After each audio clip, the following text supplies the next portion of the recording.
12월을 맞이하는 여러분 개인과 또 가정과 범사에 하나님의 은총과 축복이 가득하시기를 주의 이름으로 축복합니다.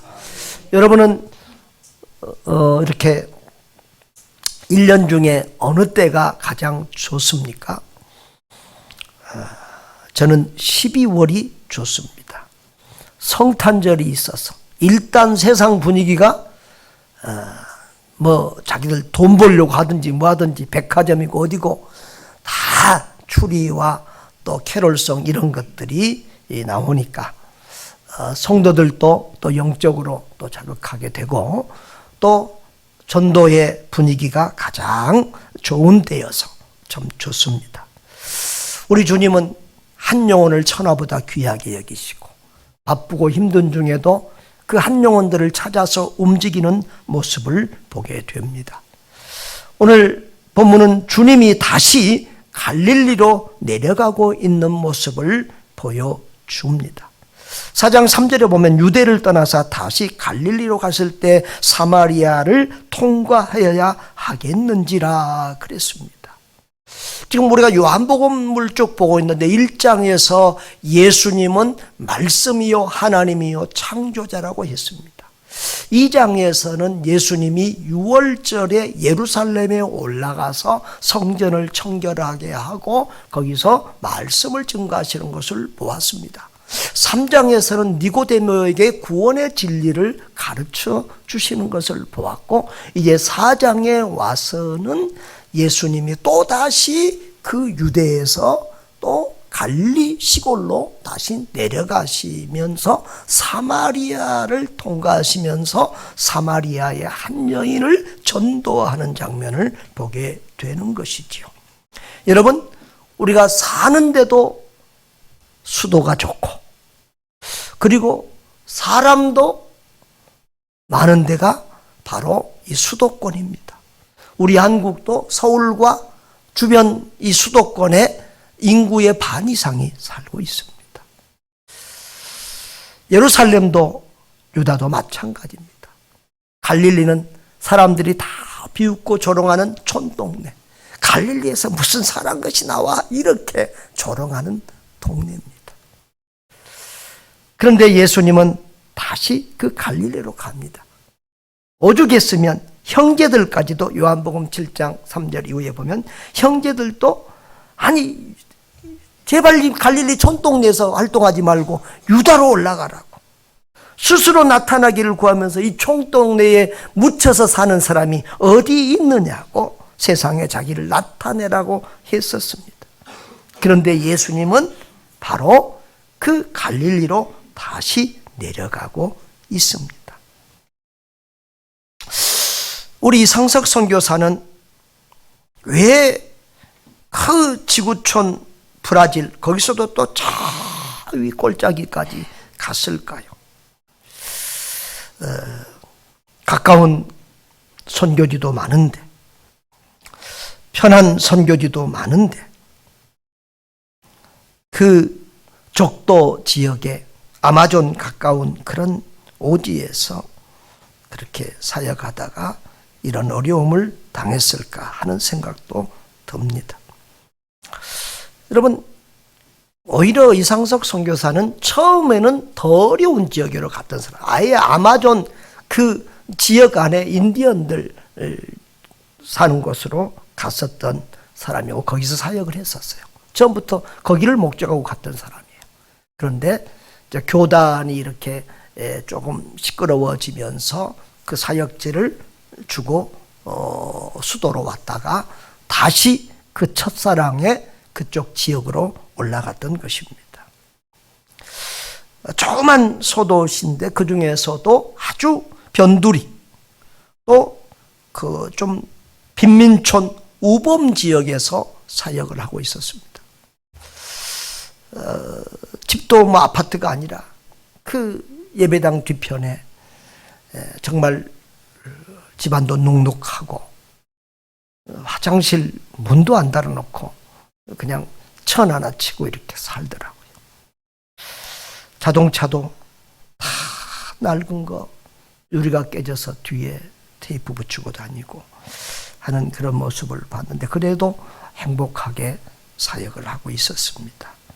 그런데 코로나로 성도들이 너무 침체돼서 안 나오고 또 한인들도 그 한인 회사가 또 이렇게 없어지고 한국인이 자꾸 한국으로 들어가고 하면서 한인들도 많이 줄고 그래가지고 여러 모양으로 참 힘든 상황이었는데 또 감기까지 걸려서 몇 주일 동안 고생했던 것 같아요.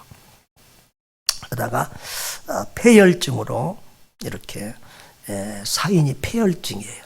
저는 폐혈증을 지금까지 폐혈증은 보니까 한국에서도 우리 성도들도 이렇게 주변에서 보면 거의 사람들이 돌아가실 때는 폐혈증으로 많이 돌아가시더라고요. 저는 폐혈증이 폐가 망가지는 병인 줄 알았어요. 그런데 아니더라고. 어제 우리 이수인 간호사한테 물어보니까 폐혈증이 이 여의가 아니고 아이래요. 그러니까 혈관 속에 균이 이렇게 많이 바이러스, 균이 돌아다니다가 각 기관을 망가뜨린다는 거예요. 그런데 이제 그러다 보니까 폐도 망가지면 호흡이 가빠지면서 숨을 잘 못 쉬어서 이제 돌아가시고 이렇다는 겁니다. 전 참 너무 갑작스럽게 되어진 일이라 너무 참 현실감이 느껴지지 않고 힘들었습니다. 40년 지기 친구인데 한 번도 지금까지 이렇게 아픈 적이 병원에 입원한 적이 없는 아주 튼튼하고 강하고 힘도 좋고 정말 일도 잘하고 한 그런 친구입니다. 근데 참 감사하기가 힘들었는데 참 억지로라도 감사하기 위해서 한 가지 한 가지를 적어보니까 처음에는 한두 가지도 힘들었는데 15가지가 이렇게 감사하게 됐어요. 첫째로는 우리 이상석 선교사가 내 친구였던 것이 감사하다.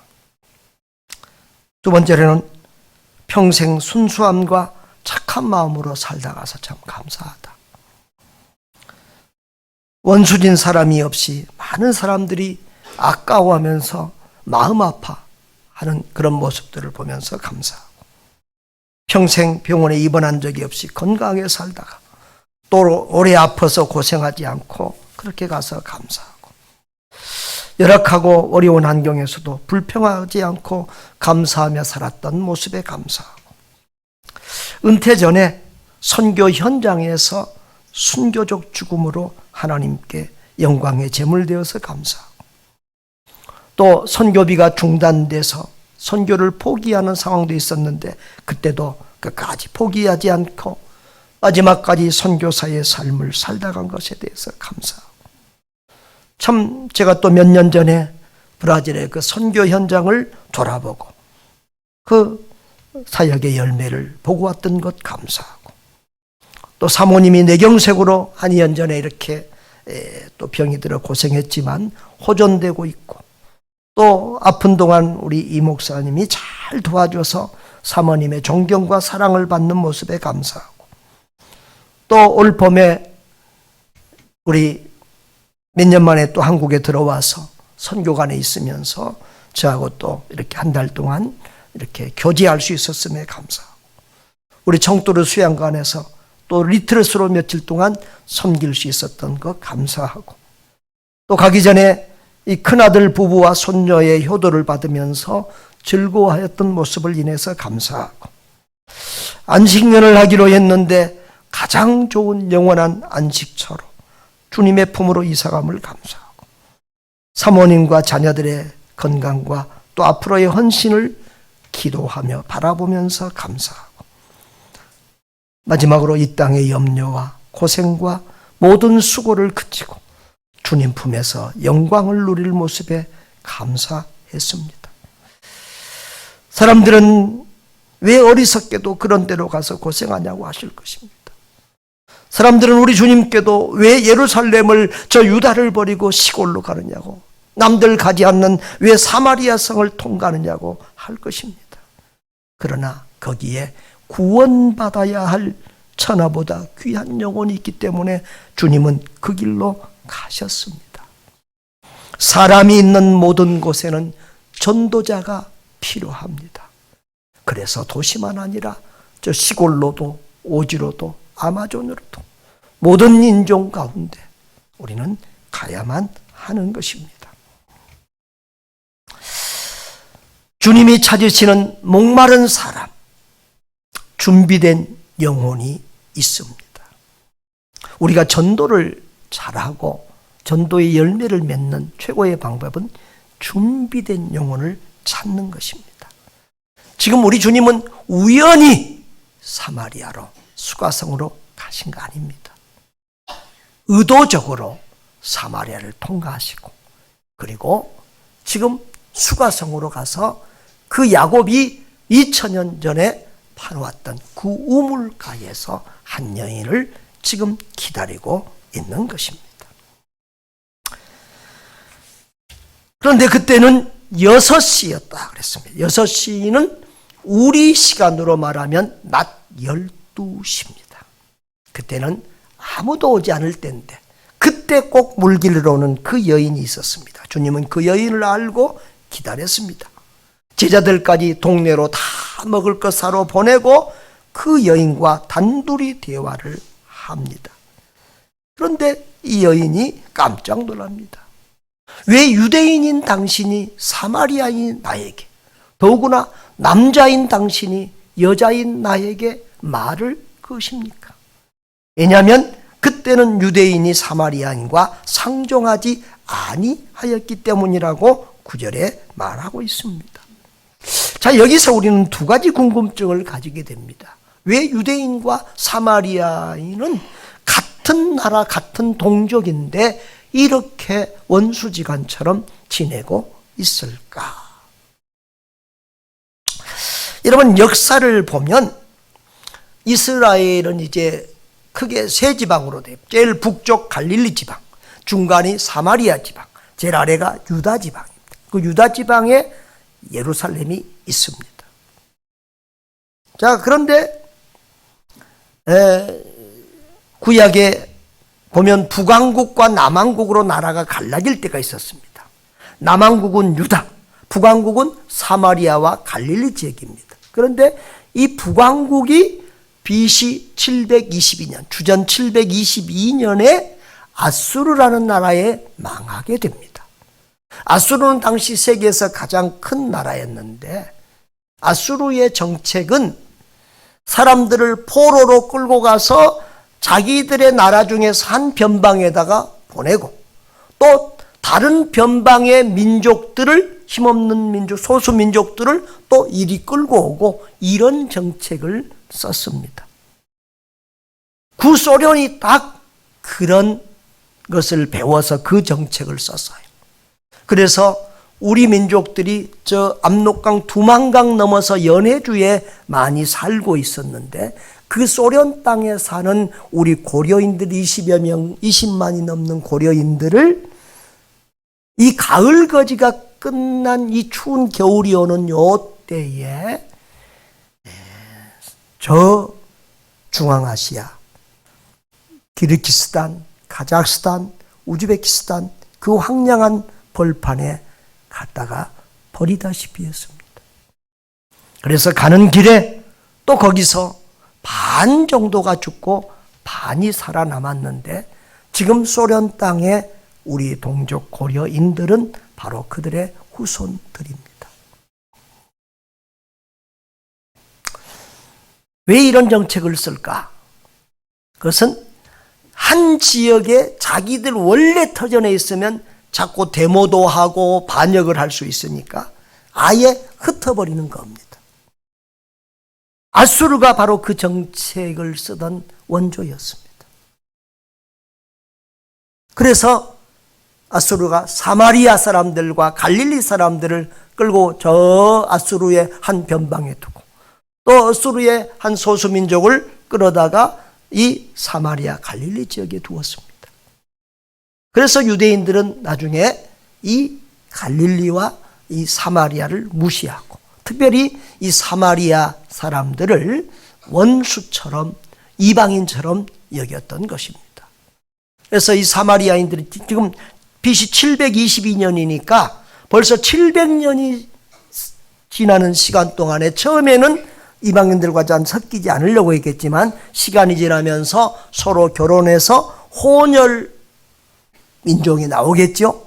또 종교적으로도 서로 이렇게 타협하고 변질되어져서 그 사마리아 지역의 종교는 유대인들이 볼 때는 완전히 이방 종교 같았습니다. 그래서 유대인들은 예루살렘에서 예배드리고 사마리아인들은 그리심산에서 예배를 드렸습니다. 제가 우즈벡에 선교사로 있을 때 우즈벡하고 이스라엘은 가깝고 이 기후나 토양도 좀 비슷합니다. 이 그리심산에 갔을 때 사마리아인들이 거기서 자기들이 가지고 있는 그 사마리아인들의 오경이 있어요. 그러니까 우리가 가진 이 모세 오경, 창세기, 출애굽기, 레위기, 민수기, 신명기하고 달라요. 조금 달라요. 그런 오경을 가지고 있고 지금도 제사 드리면서 자기들이 정통이라고 하더라고요. 그러니까 그런 어떤 종교적인 갈등, 인종적인 갈등 때문에 유대인들은 사마리아인들을 이방인처럼 취급하고 심지어는 그 땅도 밟지 않으려고 이렇게 빙빙 돌아서 갈릴리를 오갈 때는 빙빙 돌아서 다녔던 것입니다. 그런데 지금 우리 예수님은 직행하고 있는 거예요. 의도적으로 사마리아 땅으로 들어갔다고 하는 것입니다. 자, 그런데 이 여인은 또 왜 하필이면 낮 12시 한낮에 물을 길리러 오느냐 이거예요. 여러분 아마 젊은 세대들은 옛날에 물동이 안 길러봤을 거예요. 그런데 나이 좀 있는 분들은 옛날에 물동이 접었던 거 다 있죠. 그러니까 옛날에는 물 길르는 일이 굉장히 중요했어요. 저도 시골에 있을 때 우리 나중에는 이제 우리 집 마당에 이제 우물을 깊이 팠습니다만은 그 우물이 없을 때는 이 동네 우물에서 가서 물을 길러왔고, 그리고 목포에서 살 때도 그 도시에도 옛날에는 집집마다 수도가 없었어요. 공동수도가 중간중간에 있었어요. 그 공동수도에서 가서 양쪽에 물통에서 물찌개 지고 가고 그랬어요. 물 길르는 것이 굉장히 중요한 일이었습니다.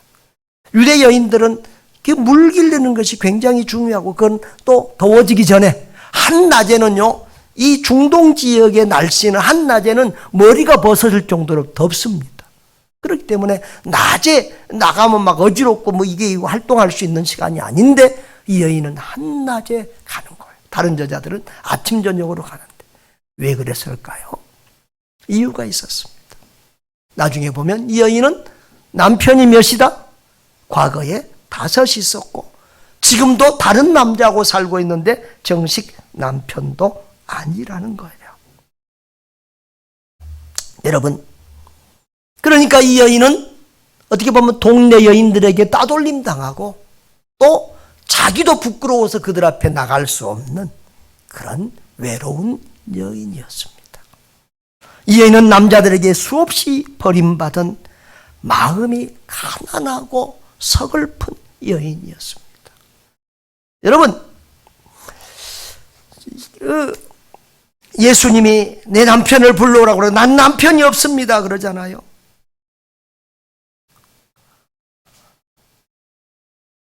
여러분, 그 당시의 여인들은 거의 인격적으로 사람 취급을 못 받고 있었습니다.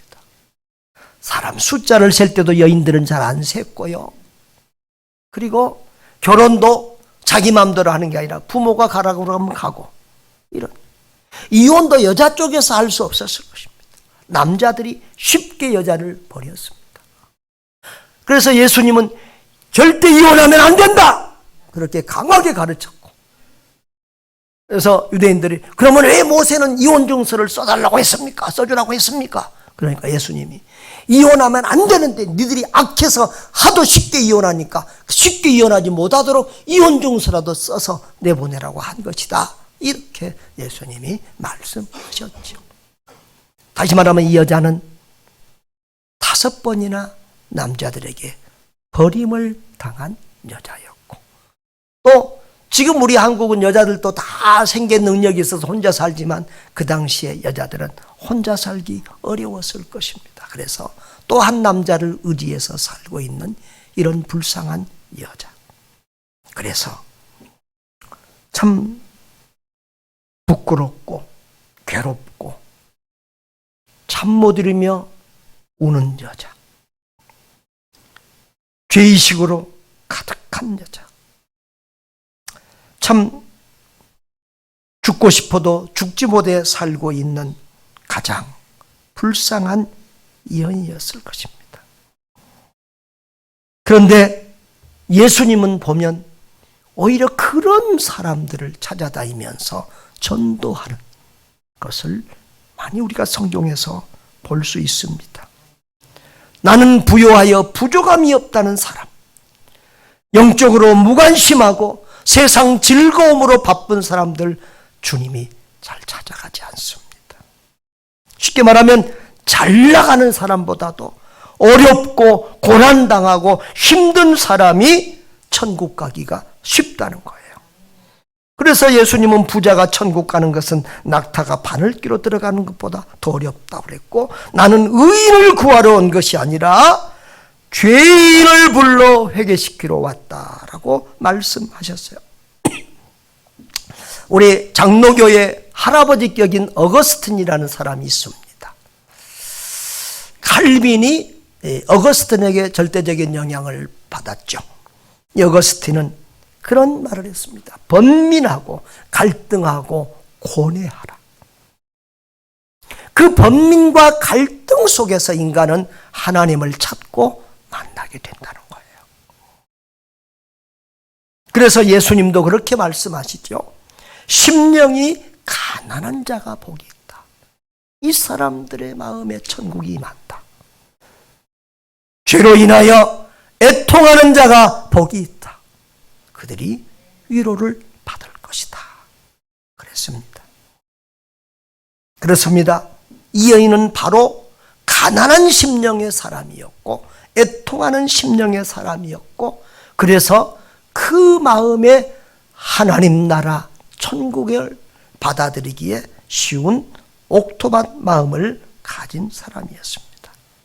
여러분도 주변에서 이렇게 준비된 사람을 찾을 수 있기를 바랍니다. 목사님, 나에게는 그런 사람이 없는데요. 있어요. 여러분의 전도 대상자가 어디 있냐 그러면 여러분의 전화기 안에 있어요.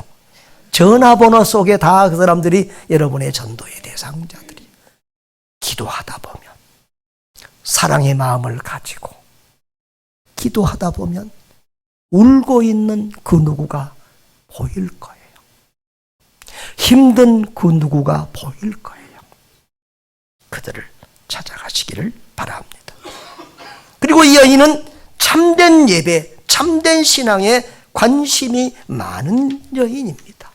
보통 내 형편이 어렵고 힘들면 하나님 나 살려달라고 자기 문제만을 가지고 구하고 기도하는 사람이 대부분입니다. 그럼에도 불구하고 이 여인은 예수님이 선지자라는 것을 알자마자 예수님에게 참된 예배에 대해서 물어봅니다. 어디서 예배 드리는 것이 옳습니까? 어떤 예배가 옳습니까? 참된 예배, 참된 신앙을 향해서 갈망하는, 영적으로 이렇게 각성되고 깨어있는 여인이었다는 것입니다. 더더욱이나 이 여자는 메시아 그리스도를 기다리며 대망하는 여자였다. 그러니 이런 여자는, 이런 사람을 준비된 영혼이라고 하는 거죠. 따라합시다. 준비된 영혼. 여러분, 이런 사람을 만나면은 그냥 그 전도 100% 되는 겁니다. 4장 25절을 볼까요? 여자가 이르되 메시아 곧 그리스도라 하는 이가 오실 줄을 내가 아노니 그가 오시면 모든 것을 우리에게 알려주시리라. 메시아 그리스도가 온다고 하는 사실을 확실히 믿고 기다리고 있는 여인이었습니다. 저와 여러분도 이 12월에 성탄을 기다리는 믿음의 사람들 될 수 있기를 바랍니다. 여러분, 이렇게 예수님을 기다리는 사람, 예수님을 만나고 싶어하는 사람, 영적인 갈급함을 가진 사람, 이런 사람을 준비된 영혼이라고 합니다. 전도하다 보면 스폰지가 물을 빨아들이듯이 그렇게 말씀이 떨어지기 무섭게 받아먹는 사람이 있습니다. 저는 전도하면서 그런 경험을 한 적이 있습니다. 신학교 다닐 때에 암에 걸린 성도가 있었습니다. 1년에 한두 번 나온 사람입니다. 믿음이 없습니다. 착하긴 해서 교회 일을 돕지는. 그래서 그분이 병원에 암으로 입원했는데 제가 신학생 때입니다. 학교를 졸업하면 날마다 병원으로 가다시피 해서 성경 공부 가르치고 사형리 이렇게 쭉 해서 구원의 확신을 가지고 한 달 만에 정말 기쁜 모습으로 천국을 갔습니다. 그때 그 병원에 다닐 때 그 병실에 있는 사람들을 다 전도했는데 그 중에서 잊을 수 없는 한 사람이 있었어요. 간경화로에서 참 생명의 위독함을 느끼는 사람이었는데 사복음 사형리로 전도하니까 정말 말씀이 떨어지기도 전에 다 받아먹는 거예요. 그분도 구원의 확신을 가지고 천국으로 갔습니다. 그 두 분을 보내면서 저는 참 한없이 섭섭했지만 안타까웠지만 그러나 내 마음에 기쁨이 있었습니다. 이들이 천국 가서 나는 김영재 전도사한테 복음을 받고 예수님 알고 믿고 이 천국에 왔습니다. 그렇게 말했을 것을 생각하니 참 큰 위로가 되고 기쁨이 되었습니다. 선교사 때도 그런 분 한 분을 만났습니다. 우리 양기울교회 우리 올가 집사님들 다니는 양기울교회 있을 때 할머니가 내 조카가 암에 걸려서 지금 병원에서 내일 모레 죽는다고 내보냈는데 목사님 가서 전도해주고 좀 죽기 전에 세례도 좀 베풀어 주세요. 그래서 다시켄트 멀리 있는 그곳에 가서 그 집에 가서 복음을 전했습니다. 정말 복음을 잘 받아들이고 예수님을 영접하고 그 가정에서 세례식도 베풀었습니다. 그런데 이분도 그렇게 말씀을 잘 받는 거예요. 이분은 죽지 않고 살았어요. 그래서 몇 년을 더 살다가 가셨어요. 여러분, 이렇게 우리가 전도하다 보면 스폰지처럼 마치 기다리고 있었던 것처럼 왜 누가 나 좀 교회 좀 안 데리고 가지? 이런 마음을 가지고 기다리는 사람도 있어요. 여러분, 전도를 잘한 사람은 그런 사람을 찾는 거예요. 우리 시골에서요, 우리 집 앞이 바로 바다라고 그랬죠. 이 마시나 조개를 캐요. 그때요, 이런 갈고리로 그 모래밭을 콕콕 찍고 다녀요. 그러면 그 밑에 조개나 마시라고 이렇게 쭉 맛 알아요? 있으면 톡 찍으면 물이 팍 올라와요. 그러면 거기 파면 있는 거예요. 우리가 많은 사람들을 톡톡톡 찍고 다니면 준비된 영혼들을 만나게 돼요. 그게 전도를 잘하는 비결이에요.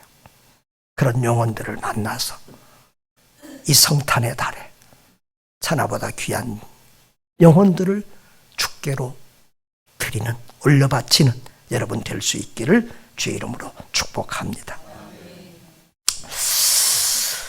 자, 오늘 말씀의 제목이 영원히 목마르지 않은 생수라고 했는데 그 영원히 목마르지 않는 우리 인생을 목마르지 않게 하고 우리의 영생을 책임질 뿐만 아니라 우리에게 만족, 감사, 기쁨, 행복, 흡족함이 있게 하는 그분이 누굽니까? 바로 예수 그리스도입니다.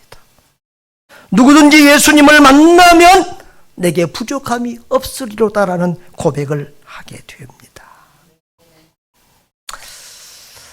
13절에서 14절에서 예수님이 이렇게 말하죠. 예수께서 대답하시되 이 물을 마시는 자마다 다시 목마른다. 여러분, 술을 마셔도 담배를 피워도 마약을 해도 이 세상에 어떤 것을 먹고 마시고 취해도 다 목마릅니다. 돈이면 될 것 같아도 천금을 주어도 목마릅니다. 돈은 어느 정도 이상 가지면 그때부터는 많을수록 불행지수가 높아진대요. 행복지수가 떨어진답니다. 여러분, 어느 것도 우리를 만족시킬 수 있는 게 없어요. 그런데 주님이 내가 주는 물을 마시는 자는 영원히 목마르지 아니하리니 우리 14절 다 같이 시작. 내가 주는 물을 마시는 자는 영원히 목마르지 아니하려니 내가 주는 물은 그 속에서 영생하도록 솟아나는 샘물이 되리라. 할렐루야. 예. 여러분, 그렇습니다. 우리 예수님은 참 지혜로운 전도자, 설교자입니다. 여러분, 우리가 주변에 보면, 알고 보면 우리 눈에 보이는 모든 것들이 하나님을 우리에게 보여줘요.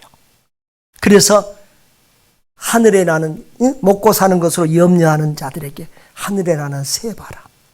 내가 저것들 굶어 죽지 않게 다 먹이지 않느냐. 이 아름다운 이 꽃을 봐라. 얘들 고생 안 해도 내가 다 이렇게 아름답게 입히지 않느냐. 하물며 너희일까 보냐. 이 믿음이 없는 인생들아, 너희는 먼저 그의 나라와 그의 의를 구하라. 그리하면 이 모든 것을 너희에게 다 하시리라. 주님이 그렇게 말씀하셨잖아요.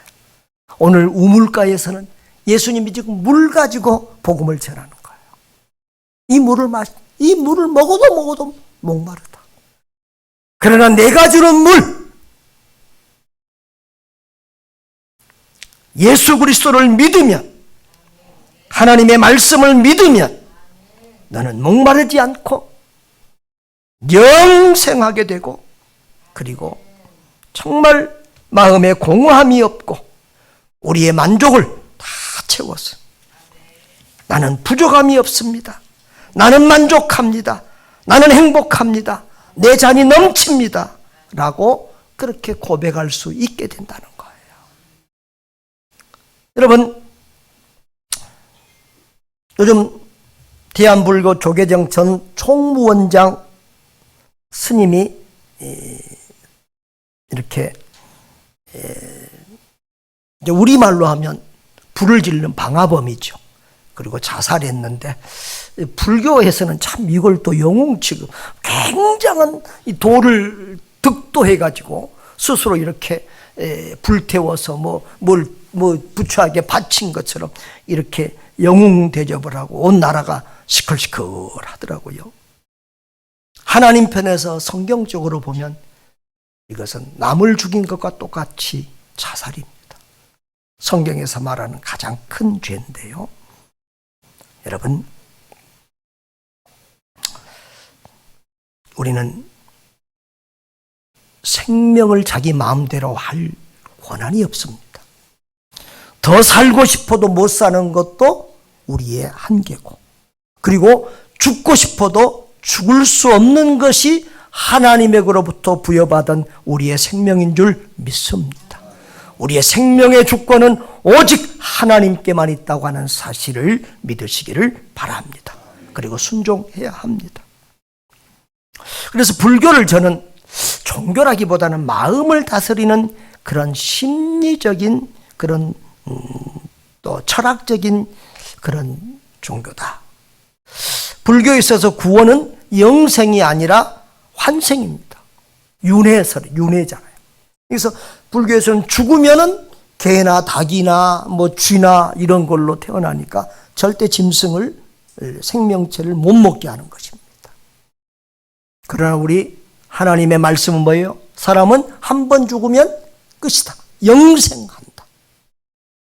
안 믿는 불신자는 지옥에서 영원히 살고 믿는 자는 천국에서 영원히 산다.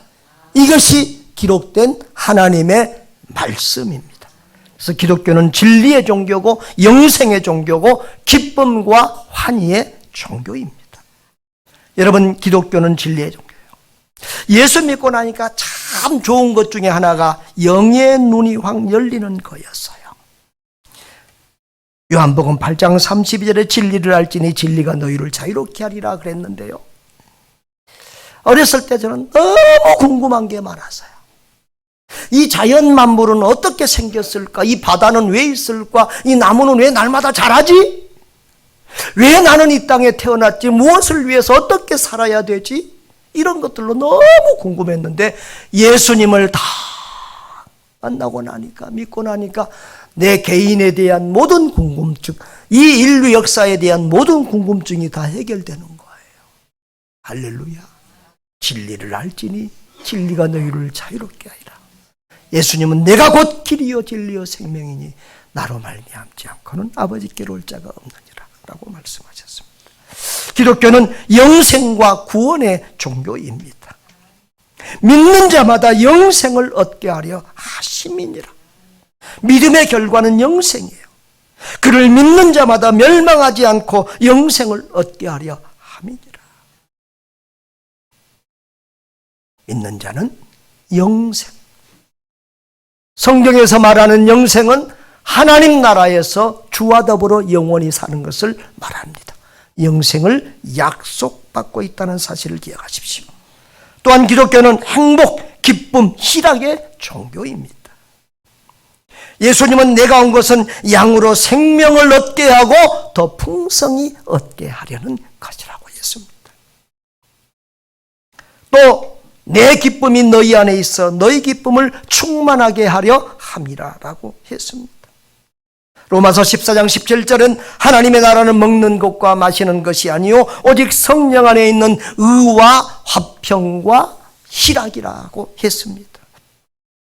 희락은 바로 기쁨이에요. 평강은 샬롬이죠. 행복이죠. 바로 예수를 믿으면 그런 기쁨, 행복이 넘치는 것입니다. 그래서 다윗은 여호와는 나의 목자시니 내게 부족함이 없으리로다 그랬어요. 그가 나를 푸른 풀밭에 누이시며 쉴만한 물가로 인도하시는도다. 5절에서는 내 잔이 넘치나이다. 내 평생의 선하심과 인자하심이 반드시 나를 따르리. 내가 여호와의 집에 영원히 살리로다. 할렐루야. 사랑하는 성도 여러분, 우리는 내일 일을 알지 못합니다. 나는 내 친구 이상성 목사가 너무 건강한 사람이기 때문에 지난번에 왔다 갈 때도 1%도 이것이 마지막 길일 거라고 생각해 본 적이 1%도 없습니다. 그 친구가 나보다 먼저 가리라고 생각해 본 적이 없습니다. 그런데 이렇게 하루 이틀 만에 세상을 떠나고 말았습니다. 우리 주변에 있는 우리의 가족들, 이웃들, 사랑하는 사람들, 그들이 언제까지 우리를 기다려줄지 알 수 없습니다. 시급히 잃어버린 영혼들을 찾아야 될 줄 믿습니다. 예수님은 바쁘고 힘든 중에도 그 영혼을 찾아 다니셨습니다. 여러분, 우리도 기도해보면 그런 이 수가성 우물가의 여인과 같은 그런 여인들이 보입니다. 죄의식을 가지고 괴로워하는 사람들이 보입니다. 경제적인 풍랑을 만나서 참 너무도 힘들어하는 이웃들이 보입니다. 사람 관계 때문에 울며 괴로워하는 사람도 보이고, 가족 때문에, 자식 때문에 애통하며 우는 이웃들도 보입니다. 질병 때문에 목숨의 위태로움을 느끼고 죽음 앞에 두려워하는 이웃들도 보입니다. 사랑을 가지고, 관심을 가지고 기도하면 보입니다. 그들을 찾아가서 만나서 우리 예수님 전하고 우리와 더불어 함께 지옥 가는, 천국 가는 그런 기쁨이 있기를 바랍니다. 사랑과 희생과 인내로 천하보다 귀한 그 생명을 후원하여 주께 예물로 바치시기를 바랍니다. 감사절에 또 성탄절에 우리 주님이 가장 받고 싶어하는 예물은 다른 어느 것보다도 영혼, 생명, 사람입니다. 저와 여러분에게 그런 은혜와 축복이 있기를. 그래서 한 영혼을 구원할 때 저 천국에서 잔치가 벌어지고 우리에게도 말할 수 없는 기쁨으로 넘치는 그런 은혜가 있기를 주의 이름으로 축원합니다.